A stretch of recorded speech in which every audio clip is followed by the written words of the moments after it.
Поэт – это говорящая собака среди неговорящих собак. Поле серебряной ниточкой поле и привлекает бабочек. Но есть что только есть.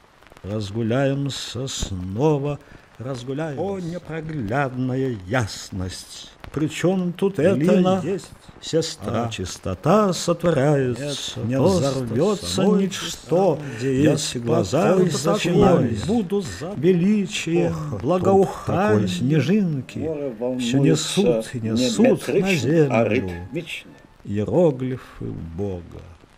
А что такое есть?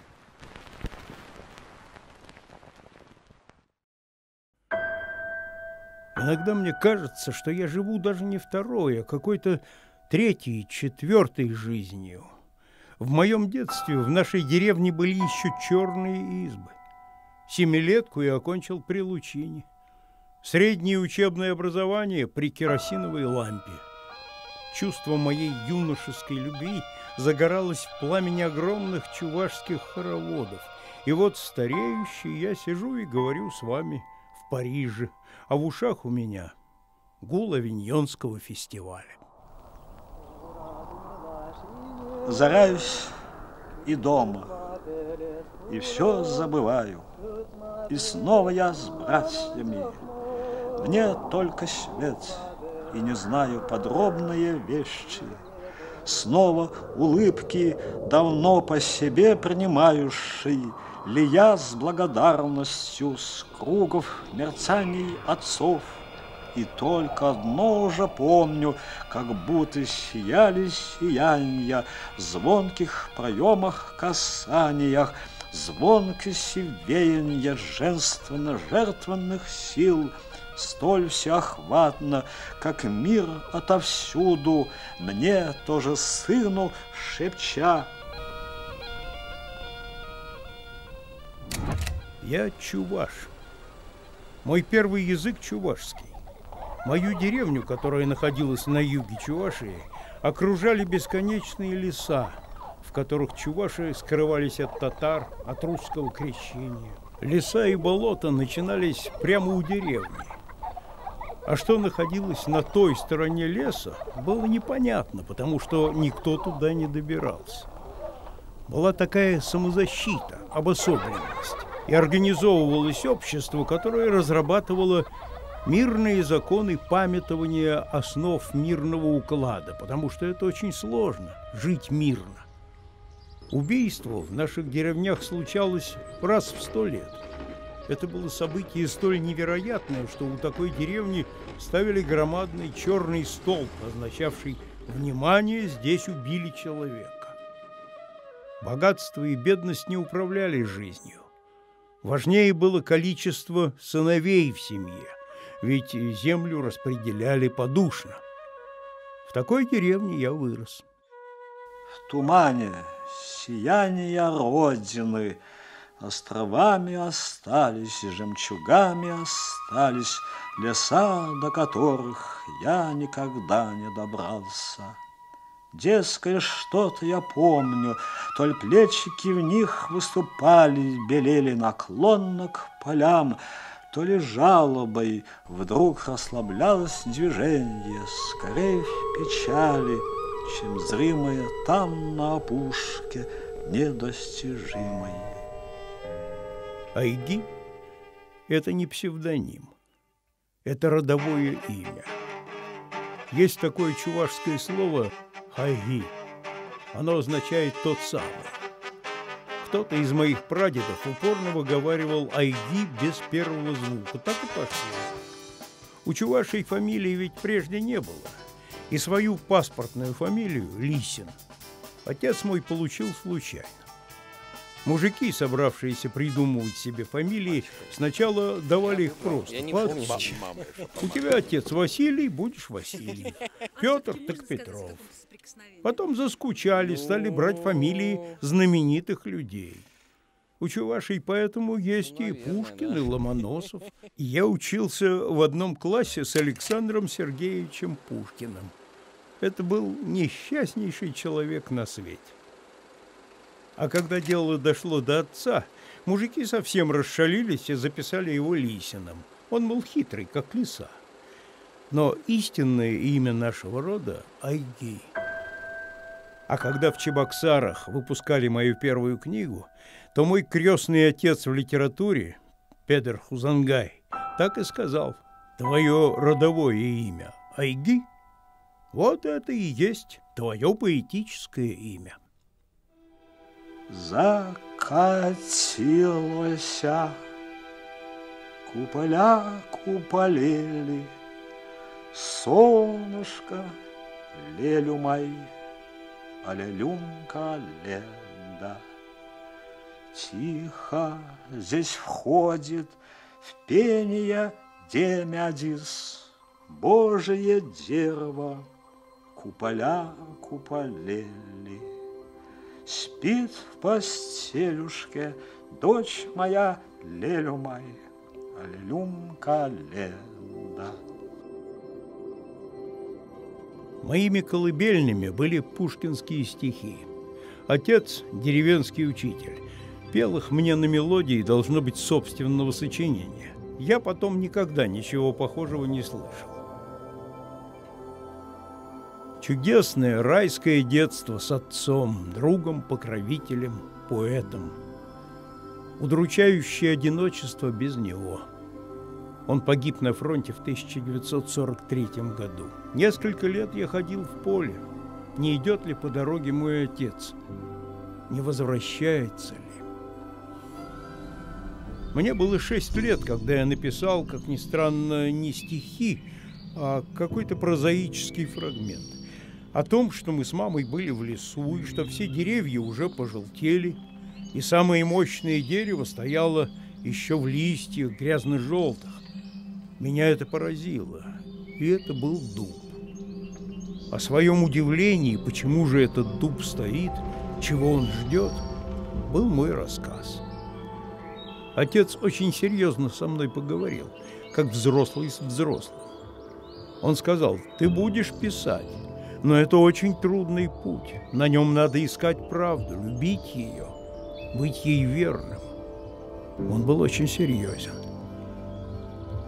И это оказалось незабываемым впечатлением, истинным напутствием. Был мой отец, как белый пряник.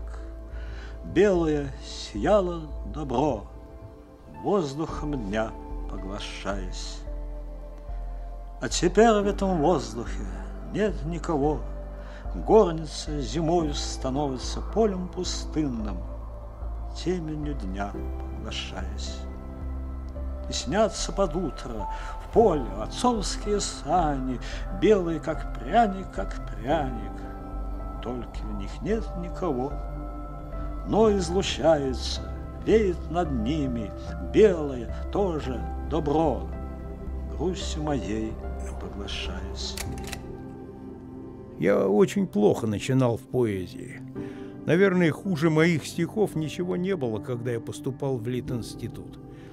Тут была серьезная причина. В ту пору все в один голос твердили, что литература должна быть народной. Понималось это слишком просто, плоско даже. Процветали подделки, псевдонародные песенки, но я верил, что надо именно так. И я насиловал себя, свое творчество, пытался подделываться под фольклор. И искренне, добросовестно. Но у меня ничего не получалось. Потом, в 1948 году, мне попался том Маяковского. В деревне, совершенно случайно. Я был потрясен, меня перевернуло совершенно в другую сторону. И я опять долго, упорно, страшно писал под Маяковского. Результаты были кошмарные. Да здравствует подставка чистильщика, деревянный пьедестал для памятника крепкой и сильной ноге. Москва начиналась для меня с памятника Пушкину, с подстриженных газонов Тверского бульвара, с лип, роняющих пожелтевшие листья перед домом Герцена. Здесь я поступал в литературный институт имени Горького.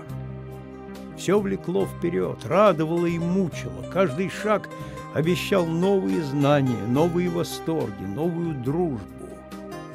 Это было время, когда все тянуло на «О». О юность, о вьюга, о шелест афиш. И мое самое восторженное «О» – библиотека имени Ленина. Там я проводил почти все мое свободное время. Я дружил с физиками и лингвистами, слушал их споры о теории информации и вмешивался в эти споры. Я подружился с молодыми художниками. Мне до сих пор дороги их маленькие мастерские, заваленные холстами. Я знаю их трудолюбие и мужество и не увлекаюсь импортными сказками о взбалмошной природе художника.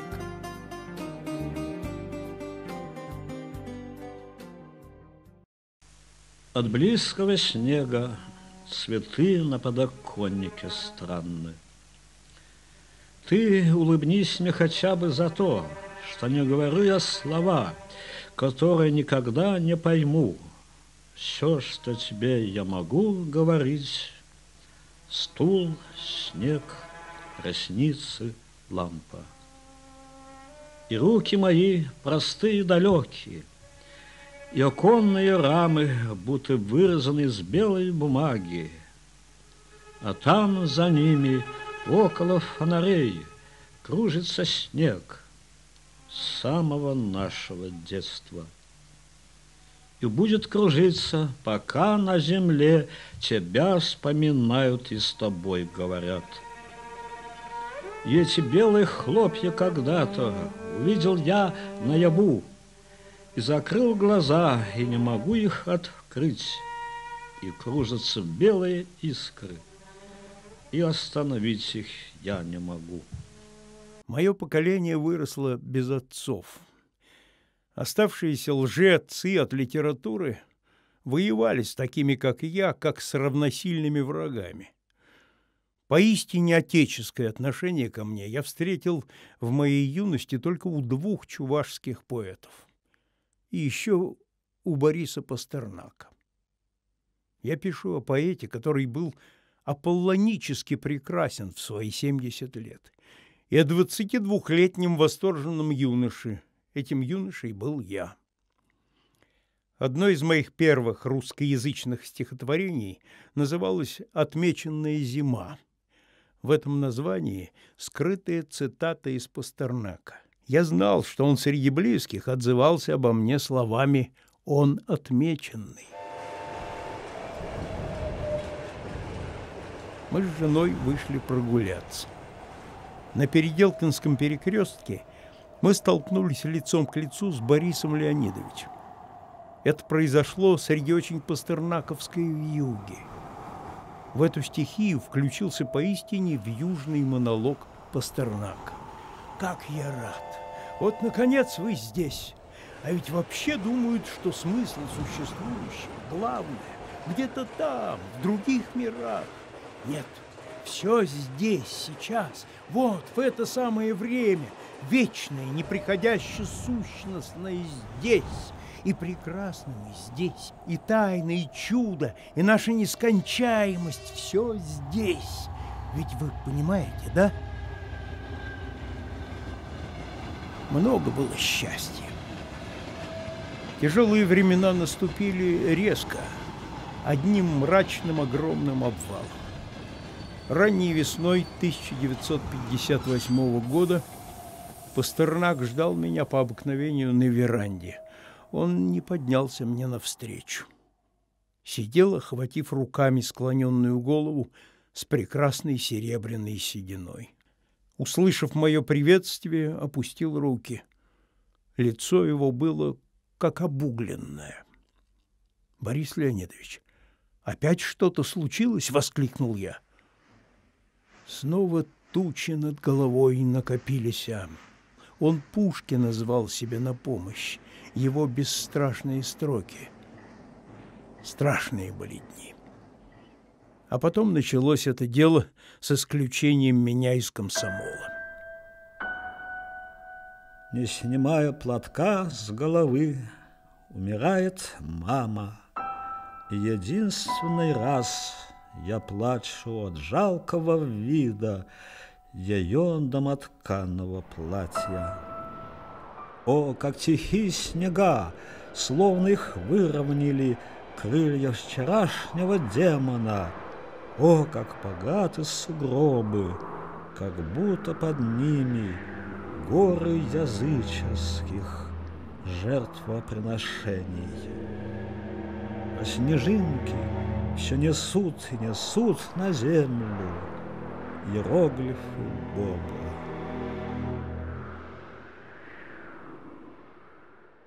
Осенью 1959 года я выехал в Чувашию домой к умирающей матери. В деревне я жил под официальным наблюдением, как враждебный элемент, как было заявлено на сессии местного райисполкома. Спустя некоторое время мне передали телеграмму.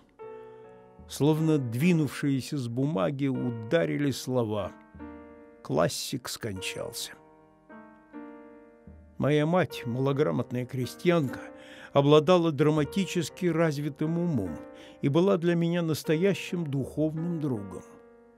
Я ей рассказывал о Пастернаке, она понимала его значение в моей жизни. «Ты обязательно должен быть на его похоронах», — сказала она. «Поезжай. Верь, я не умру до твоего возвращения». Наступала ночь. Я кинулся бежать по полю в дальний районный центр, чтобы оттуда добираться до железнодорожной станции. Светила луна, и вдруг я решил еще раз прочесть телеграмму. Там стояло: «Похороны во вторник». Бориса Пастернака похоронили 3 дня назад. Моя мать умерла ровно через 2 недели после кончины Бориса Леонидовича. Так, от страшного двойного удара кончилась моя юность.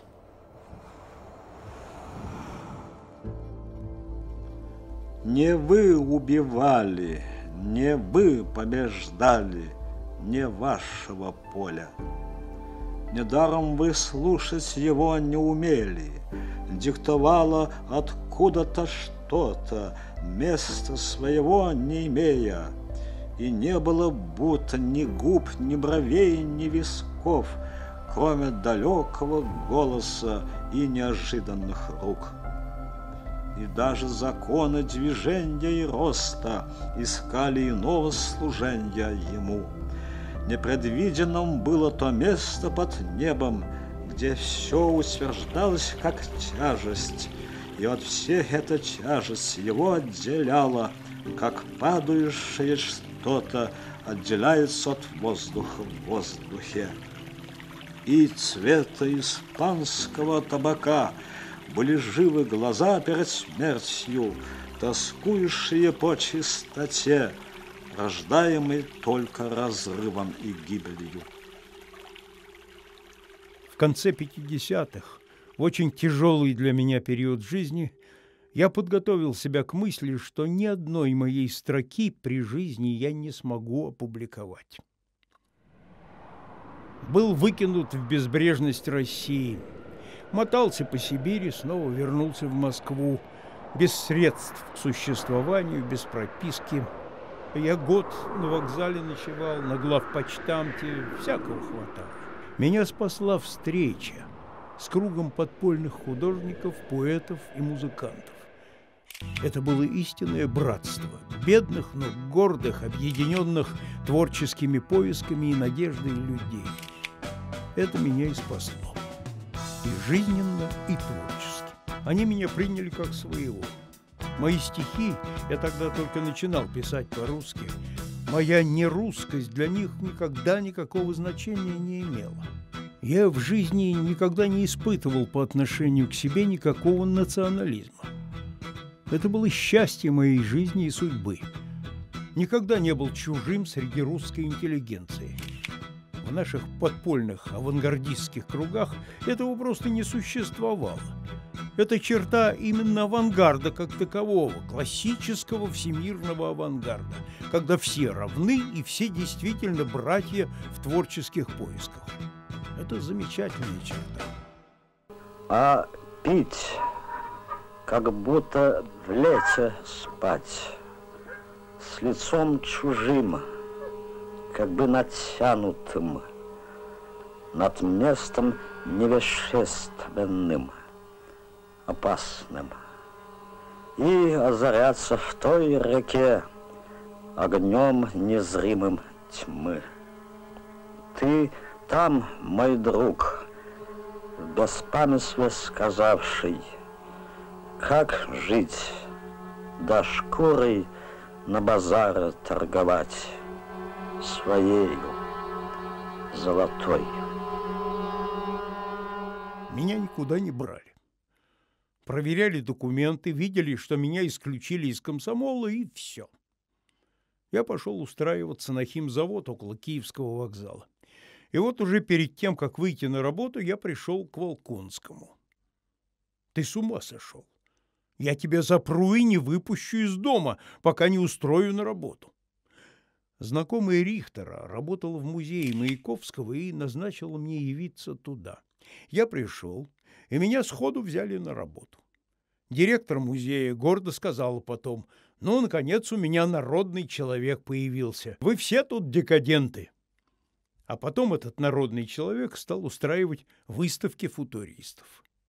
В течение 10 лет я был ответственным за проведение выставок и вечеров. В эти мрачные годы нам удалось устраивать выставки Малевича и Татлина, Филонова и Матюшина, Елены Гуро, Василия Чекрыгина. Последней оказалась выставка Шагала.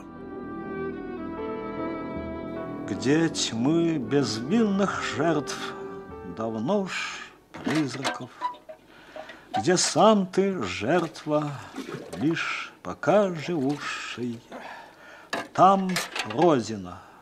Лишь это Родина, любовь и к жертвам за страдания, и сам ты жертва среди них. Лишь это Родина, и лишь к такой привязанность, и ту такую не покинуть.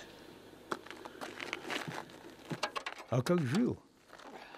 Меня однажды спросил об этом мой друг, французский актер и поэт Антуан Витес, заставший меня с семьей в очередном домишке на окраине Москвы.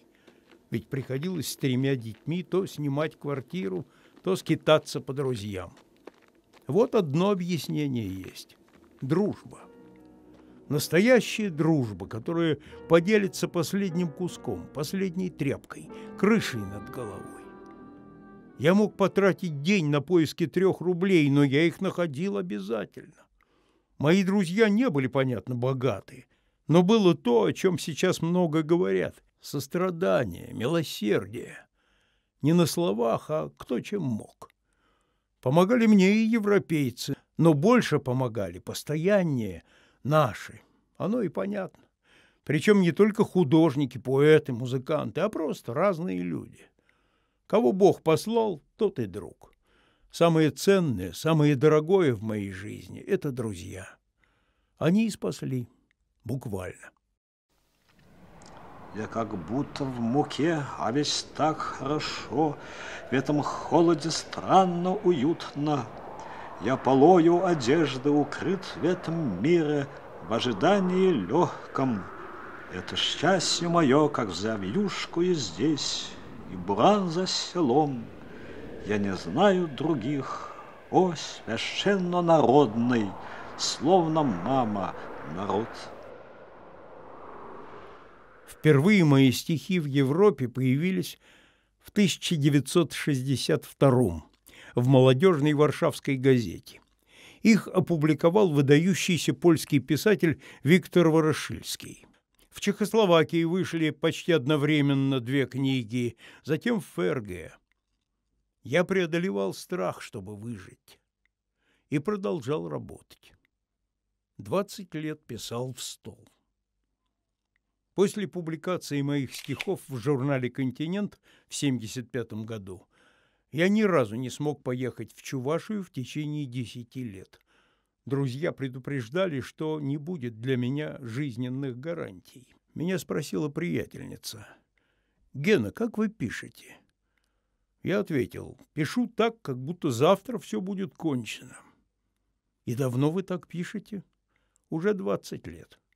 Но это же невозможно. Почему невозможно? Вполне возможно. Любые 2-3 новых стиха, которые у меня появлялись, я раздавал друзьям, чтобы они сохранились. Но в какой-то момент страх исчез. Я перестал бояться. Ты можешь отказаться от пространства, от теней призраков и от живых, и обнаруживаешь ты последнюю, где вновь найдешь ты все тобою отмененное. Та родина — язык.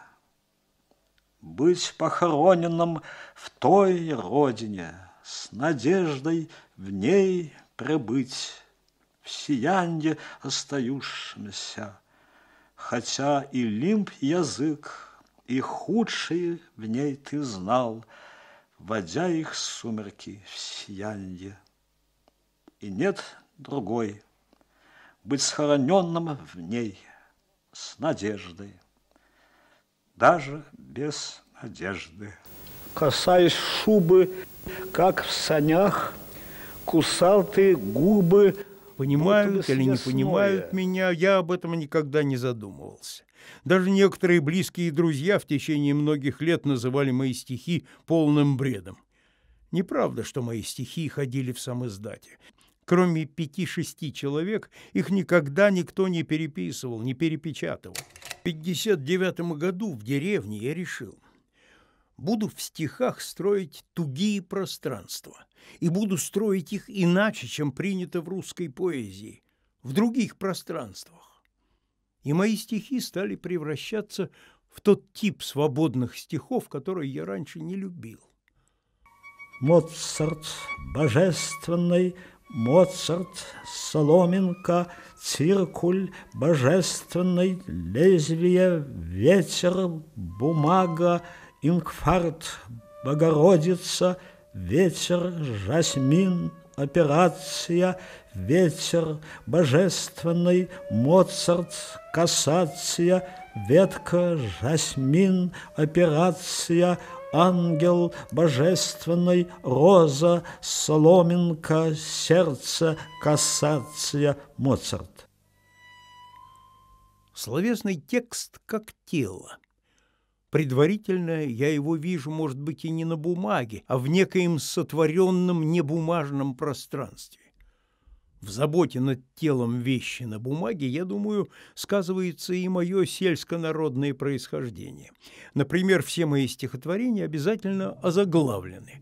В случае отсутствия заглавия я просто ставлю без названия, словно я не могу видеть без крыш любые, даже словесные строения. То же самое относится и к дате любого стихотворения. Я вижу ее конструктивно входящей в единое здание произведения. О, голубое и поле серебряной ниточкой поле, и много золота, много вдоль напряжения и твердостью светлости высь. Из поля и леса состоял для меня весь мой мир. Знакомясь по мировой литературе с мирами-океанами, с мирами-городами других народов, я старался, чтобы мой мир, лес-поле, не уступал бы по литературной значимости другим общеизвестным мирам. Я хотел малое возвысить до большего. Простое желание что-то рассказать об облике своей страны другим, людям иных ландшафтов, иных культур. Так и возникали мои поля и леса, возникал снег, белее до символа. О, Бог, опять снега, душа снега и свет. О, Бог, опять снега, а будь что есть их нет. Снега, мой друг, снега, душа и свет и снег. О, Бог, опять снега, и есть что снег, что есть. А вообще, что осталось? Для творческих основ я сотворил себе народ, мой народ. А прожил вне этого народа почти 40 лет. Долго жил в русских деревнях, сходя с ума от ужасающе явного конца России. Старался жить многодетной семьей. Рушилось все, Бог молчал. А поэзия, она съела мою жизнь. Сил, чтобы радоваться успехам, уже нет. Нужна ли поэзия людям? На этот вопрос я ответил бы вопросом. А есть ли у вас 5-7 читателей? 5-7 читателей, находящих человеческое тепло в ваших стихах. Поэзия может делать единственное – сохранять человеческое тепло под холодным земным небом. Для этого поэту необходимо иметь это тепло в себе, хранить его вопреки всему. Это малое, ничтожное тепло, но без него нет человека. Есть песенка средь трав на лугу, пойти ли к ней и запеть ли, или принести вам сюда и спеть на прощанье. Мой дед по матери был последним языческим жрецом в нашей деревне. Чувашский жрец – это хранитель места жертвоприношения, глава религиозной жизни своей деревни. Наверное, от деда унаследовала моя мать и независимость характера, и некоторую даже дерзость. Вообще, чем старше я становлюсь, тем чаще задумываюсь над мудростью своего народа. Существует, например, целая система воспитания.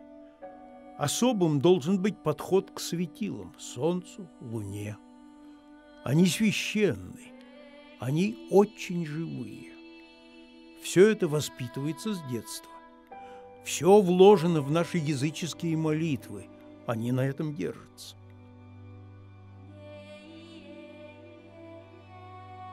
Бродил я в поле, не было там ни одной копны.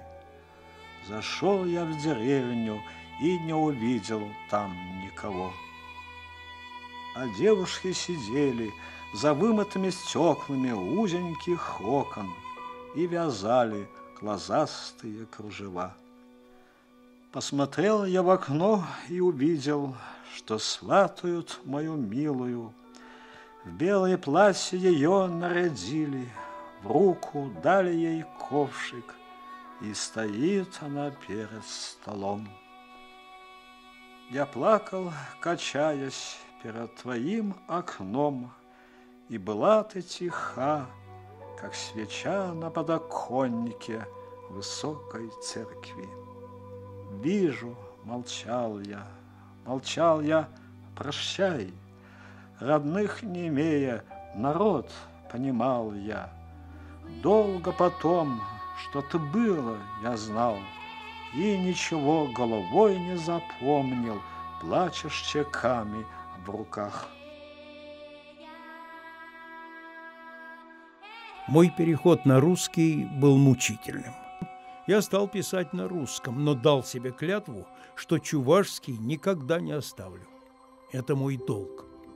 И я всю жизнь перевожу русскую и западную поэзию на чувашский. Переводил французов, поляков, венгров, шотландцев, бретонцев и шведов. Я составил большую чувашскую антологию с древних времен до наших дней. Когда начиналась очередная кампания травли, я всегда успокаивал себя.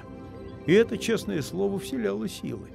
Не ради них делаю, сохранить, не дать, чтобы канули в лету великолепные образцы народной поэзии, создаваемые веками простыми деревенскими священниками, малограмотными крестьянами, моими соотечественниками.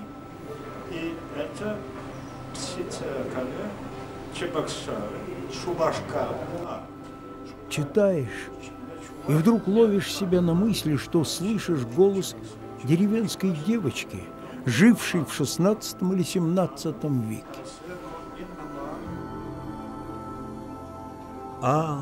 Наконец приближаюсь, там нет никого, никогда не бывало. Лишь серебро давнего чувства свободным теплом над лбом и плечами О, это легкое поле сиянием в небо! Сколько бы ни было ветров чуть уходов и жизней, это спокойнее Бога покоя, там в тишине голубо. Для меня это книга долгого прощания. Я в ней прощаюсь с братьями. Теперь все они братья, и ровесники, и отцы, и деды. Земля пропитана памятованием о них. Когда-то они входили в родное село с песнью в честь возвращения. Теперь я пишу о другом пребывании их. Колыханьем лесного подола ушла вереница, с улыбками были, исчезла, с собой вводя и напев, шагами ушла, колыханием некого дела руками, дрожание края лесного мне оставляя уже ненадолго. Нет, не взорвется ничто, я спокойствием буду задушен. Боже, какой это Бог мой спокойный, так на виду затихать. Что ж, да поем, ничего не предвидится, значит, еще как в воде отоснится. О, веренице, ходьбе веренице! Боже, прими за живое хотя бы такое. О, отоснится, и лес закрывается слабостью тихой слезе вереницы. Вам, недопевшим,